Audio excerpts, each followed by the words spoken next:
The midterms in November could see a major shakeup in the balance of power across the DMV, on Capitol Hill, and across the nation. Today's primary election day in Virginia could be setting the stage for some heated competition in the fall, but voter turnout has been low, and now we are seeing the results. This is a look at the Republican primary in Virginia's U.S. House District 7. The AP has called the race for Doug Oliphant.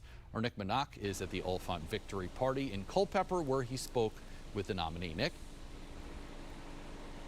Hey, Josh, this is expected to be one of the most competitive U.S. House seats this fall in Virginia. Both parties are expected to target this race. First-term Congressman Eugene Vindman, a Democrat, will now face off against Republican Doug Oliphant. Oliphant won a decisive majority of the vote this evening in a three-way Republican race. He's thanked his supporters here in Culpeper a short time ago.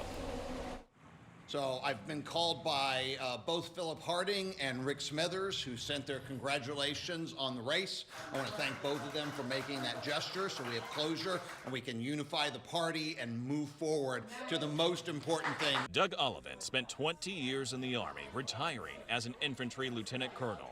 He did 2 combat tours in Iraq and taught politics at West Point. And he worked in the Bush White House. He lives in Culpeper County with his wife. I'm laser focused on the important tabletop issues for Virginians. I know Virginians are struggling with affordability, with lack of jobs, with energy bills that are way too high, while simultaneously dealing with, power lines being strung all across the district. I get these concerns. I live here. I live among you. And I'm here to help you move forward on all these issues. Democratic Congressman Eugene Vindman retired from the U.S. Army as a lieutenant colonel. Vindman said he's looking forward to the campaign ahead.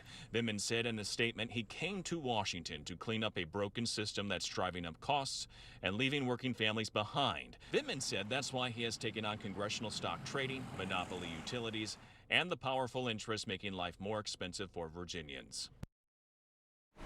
Now, 2 years ago, Mr. Vindman won this district with just 51% of the vote over his Republican opponent at the time, and it's expected to be a close race this fall. Reporting live in Culpeper, Nick Minock, 7 News. Nick, thank you. Another major race we are watching on this primary night in the Commonwealth, the Democratic primary for Virginia's 8th U.S. House District. That is where incumbent Don Beyer was facing off against a slew of challengers. The AP called that race early for Beyer. Christian Flores has been following this one closely, tells us how Beyer is reacting to this landslide win. Christian's live in Arlington tonight with more. Christian?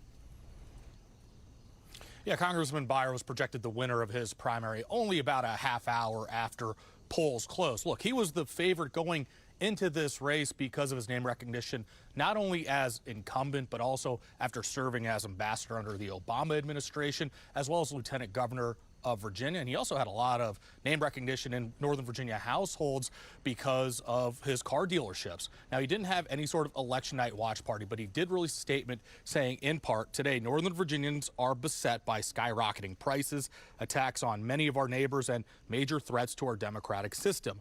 To fix this mess, we must win back control of Congress. I'm throwing myself into that fight, working to elect Democrats across the country, starting right here in Virginia. Now, Beyer now faces off against Republican Tony Sabio in November's general election. Sabio ran unopposed in his primary. Reporting live in Arlington, Christian Flores, 7 News. Christian, thank you. Some of the other races we're following tonight include a Republican primary to determine who will run against Democratic Senator Mark Warner this fall. The Associated Press called the race for Burt Mizuzawa. He is a retired Major General with the U.S. Army. He's also served in the federal government, including as Deputy Undersecretary of the Army. Warner, meantime, seeking a 4th term in office, and has said if he wins, it will be his final term.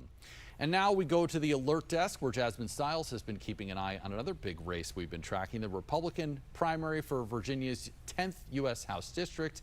And Jasmine, we also have a winner here. Yeah, Josh, we had that winner a long time ago. The Associated Press called the race for Dave Beckwith less than 30 minutes after the polls closed, with About 100% of precincts reporting now. The retired Air Force colonel takes nearly 73% of the vote. Fairfax teacher Juliana Perry, a very distant second with 20% of the vote. A little bit about Beckwith. He worked in the intelligence community and most recently served as Deputy Assistant Secretary of Defense at the Pentagon.